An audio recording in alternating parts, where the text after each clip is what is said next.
Assalamualaikum warahmatullahi wabarakatuh. Waalaikumsalam warahmatullahi Selamat wabarakatuh. datang kembali di channel Hukum Keluarga Islam Universitas Nahdlatul Ulama Blitar. Kali ini saya dan Mas Danang akan membawa topik yang sangat Menarik. super penting, Menarik. super penting Iya. Mas Danang. Iya. Yaitu seputar hak dan kewajiban anak dalam keluarga.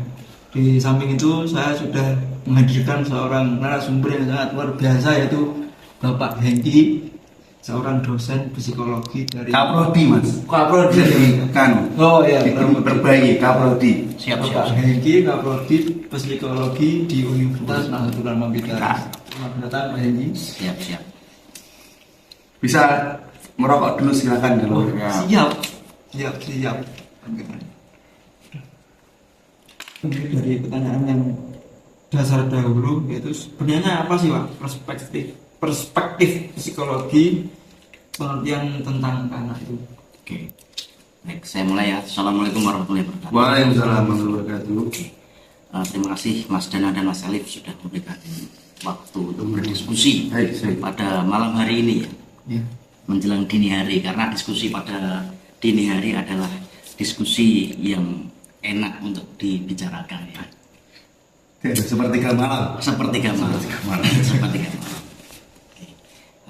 Kalau ngomong perspektif anak ya, dalam psikologi itu sendiri, anak itu sebuah karunia yang diberikan Allah Subhanahu wa taala kepada orang tua agar dididik bagaimana menjadi yang lebih baik, dan dalam konteks psikologi itu sendiri juga harus diberikan perlakuan untuk sisi psikologis. Jadi agar menjadi tumbuh kembang anak dari segi sosial, kognitif, psikomotorik dan seterusnya. Jadi anak itu ada sebuah ciptaan Tuhan yang harus karunia yang harus dijaga dan dibimbing. Jadi PR-nya kedua orang tua itu ya tidak hanya sebatas membuat, tapi bagaimana memberikan pendampingan tumbuh kembang anak dari segi karakteristiknya, terus kognitifnya dan sebagainya. Jadi seperti itu Mas Danang dan Mas Ali. Kalau bicara mengenai anak harus mendapatkan bimbingan, mendapatkan dan lain-lain, kan itu bicara tentang hak anak tersebut, Pak ya. Jadi kan tidak jauh dari hak dan ada kewajiban. Betul. Jadi apa sih Pak hak dan kewajiban, dan bagaimana keseimbangan antaranya itu kalau dalam perspektif kacamata psikologi ya? Baik. Tadi kan sudah saya sebutkan terkait hak anak yang harus diberikan ya. Iya. Terus apa kira-kira kewajiban yang harus dilakukan sebagai anak? Kalau ngomong perspektif agama kan, anak yang soleh kan harus tahu bagaimana orang tidak menyusahkan orang tua, terus taat, patuh kepada kedua orang tua. Tapi dalam konteks psikologi itu sendiri, kewajiban anak adalah berupaya bagaimana ketika diberikan perlakuan dari orang tua itu sendiri, kita sebagai anak harus senantiasa menerima apa yang sudah diberikan orang tua, memaksimalkan. Misalkan ketika kita diberikan tempat les yang baik, maka kita juga harus memanfaatkan tempat itu sendiri agar kita bisa bertumbuh. Kalau misalkan hanya diberikan fasilitas terus kita tidak bisa memaksimalkan itu, maka kita juga tidak bisa berkembang juga dalam konteks kedewasaan atau perilaku dan juga kognitifnya. Seperti itu Mas Danang. Terus dan juga kewajiban anak adalah bagaimana berbakti kepada orang tua agar orang tua itu merasa bangga dan sukses dalam proses perawatan anak itu sendiri. Jadi seperti itu. Tapi kalau dibilang apa itu Pak, sampai nggak seimbang, kan misalnya seperti anak yang nggak dapat hak atau dibebani kewajiban yang berat itu, dampaknya apa? Oke. Kalau misalnya ngomong anak ya, pasti kan orang tua memberi suplai Betul. terkait perhatian, terkait pendidikan, Bimbingan. kesehatan, bimbingan dan seterusnya, asupan, misalkan kayak gizi-gizi, dan itu kan hak ya, karena anak itu pasti menuntut. Secara logika saja anak pasti meskipun tidak disampaikan secara lisan, maka anak itu juga otomatis menuntut. Masa iya anak sekolah sendiri kan tidak mungkin. Nah itu kan suatu bentuk tuntutan tersendiri tanpa ini dibicarakan, itu sudah otomatis. Maka apabila hak dan kewajiban ketika ngomong anak itu pasti kebanyakan haknya dulu, ya kan, haknya dulu dipenuhi gitu, Pak. ya. Nah nanti kalau kewajiban itu kan konteksnya kan nanti misalkan buah dari hasil dari hak itu sendiri.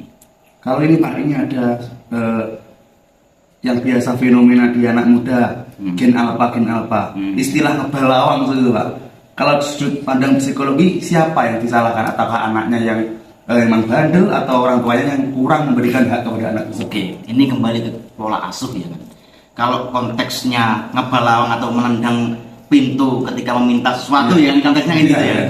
Nah itu sebenarnya konsep ini apa pola asuhnya. Oke. Pola asuh yang dimanja. Jadi dalam psikologi itu sendiri, anak lahir itu seperti tabula rasa atau kertas kosong yang tanpa ada isinya atau tanpa ada coretan. Nah, tabula rasa ketika yang bisa memberikan warna-warna itu adalah orang tua dan juga lingkungan sekitarnya. Maka dari itu ketika anak melakukan hal seperti itu, kita jangan salahkan anaknya, tapi bagaimana pola orang tua itu ya, pola asuh orang tua itunya seperti apa dari awal. Kalau misalkan ada 3 pola asuh ya, otoriter, permisif, dan demokratis. Nah, kalau misalkan hanya otoriter itu juga kurang bagus, maka anak tidak merasa percaya diri. Ketika pola asuh permisif, maka anak dibiarkan tanpa ada perhatian, tanpa ada kasih sayang, maka dia juga kurang baik. Kalau demokratis, maka di situ ada dialektika antara anak dan orang tua. Iya, chemistry. Jadi anak itu bisa berargumentasi dan ngomong apa yang ada di benak hatinya, tanpa ada intervensi dari orang tua. Nah di situ, kalau misalkan dimanja atau permisif itu nanti, ya tadi kayak misalkan apa-apa dituruti. Padahal kita sebagai orang tua harus memberikan pembelajaran bagi anak dari kecil. Ketika anak meminta apapun, itu jangan 100% langsung dituruti, tapi juga harus apa yang kamu sudah lakukan, maka nanti saya akan berikan di challenge dulu Pak. Ya, sederhananya adalah challenge. Jadi maka diberikan reward. Nah, ketika dia effortnya skalanya 30%, maka rewardnya juga harus 30%. Kalau dia usahanya misalkan atau effortnya 50%, maka kita harus memberikan seimbang. Kalau ya, makanya di situ dia sesuatu hal yang ada di dunia ini tidak bisa didapatkan secara cuma-cuma. Nah, itu konsep orang tua harus dibenarkan seperti itu. Kalau misalkan sedikit-sedikit, misalkan ngerengek langsung diberikan, maka dia ketika sudah dewasa bisa mengancam ke orang tuanya. Misalkan kalau nggak mau dibelikan motor merek ini ataupun akhirnya dia akan marah-marah. Terus akhirnya yaitu bentuk ancamannya ngebalawang. Misalkan kalau zaman dulu ketika cerita dari orang tua saya itu ngeraji lawang itu. Ngeraji tiang. Jadi digaji. Jadi kayak bahasanya seperti itu. Jadi sesuatu hal yang harus diperhatikan itu jangan sampai 100% kita menuruti kemauan-kemauan semuanya dari anak. Nanti akhirnya orang Jawa biasanya kalau orang-orang Bojonegoro biasanya engkrak-engkrak. Engkrak itu apa? Engkrak-engkrak itu apa ya? Biasanya kalau engkrak-engkrak itu apa ya? Jangkar atau apa namanya? Bukan jangkar kan nama ya. Oh, engkrak itu bahasa Bojonegoro. Iya, bahasa Bojonegoro. Istilahnya itu berani sama orang tua. Maneni itu engkrak-engkrak kalau diduga. Bocah bayi kok engkrak-engkrak, gak diduga kayak gitu. Jadi nggak tahu adab misalnya gitu. Maka dari itu kita juga harus sangat perhatikan bagaimana kita memberikan sesuatu kepada anak. Misalkan kalau dia, biasanya kalau dulu kita kecil kan ketika juara nanti, pas kamu pengen apa? Juara 1 kamu pengen apa? Kayak gitu kan. Nah itu sebenarnya kan ada usaha-usaha yang harus dilakukan ketika ingin sesuatu. Sama halnya ketika kita sudah dewasa seperti ini ya. Kalau kita nggak kerja, nggak dapat uang, kita kan nggak bisa beli apapun kan gitu. Jadi harus ada seimbangnya, dipelajari dari situ, dari awal konsepnya. Jadi akhirnya nanti ketika dia sudah dewasa tidak bergantung 100%, tidak bergantung kepada orang tua, terbiasa mandiri. Nah seperti itu. Berarti harus memang disaring betul ya, permintaan dari anak itu. Betul. Tidak selalu dituruti itu. Betul. Terus kita juga harus memberikan ini ya, apa gambaran-gambaran logis ya, bagaimana kebutuhan anak ini nanti jarak jauhnya apa, nanti skala jauhnya seperti apa, jarak jangka panjangnya seperti apa. Kalau kamu beli ini ya, atau nduk nanti seperti ini. Kalau kamu nggak beli ini terus beli itu, maka kamu yang dapat kedepannya seperti ini. Jadi kita membuka cakrawala bagaimana anak itu bisa berpikir secara logis kayak gitu. Jadi yang saya tangkap pembicaraan ini bagaimana sifat anak sing bandel, ngebalawang, hasil dewi, angkrak-angkrak itu tergantung pola asuh dari orang tuanya sendiri. Tetap dari orang tua.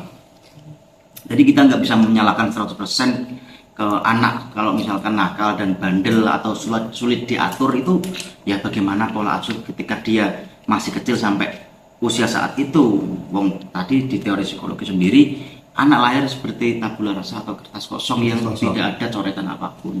Maka dari itu bagaimana konsep dan rancangan orang tua memberikan warna-warna di kertas itu sendiri. Jawaban dari Pak sangat baik ya Mas Elif ya. Betul. Mungkin untuk ngobrol-ngobrol dini hari ini sudah cukup karena sudah jamnya sholat tahajud. Subhanallah. Sholat tahajud. Jam 1 ini. Jamnya sholat tahajud. Mungkin ada closing dari Mas Elif atau dari Pak Hedi ada closing untuk orang tua terutama orang tua yang Gen Z pola asuh atau bagaimana silakan Pak.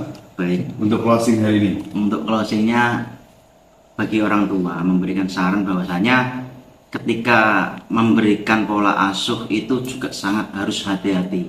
Karena apa? Saat ini yang kalian asuh ataupun kalian berikan kepada anak-anak, maka 10 atau 15 tahun bahkan 20 tahun ke depan itulah yang tercetak di saat ini. Maka yang kalian tanam di saat ini untuk anak-anaknya, maka panennya adalah beberapa tahun ke depan. Jadi harus hati-hati dan juga harus benar-benar mencari referensi-referensi yang edukatif untuk anak-anak. Selektif Ya, selektif.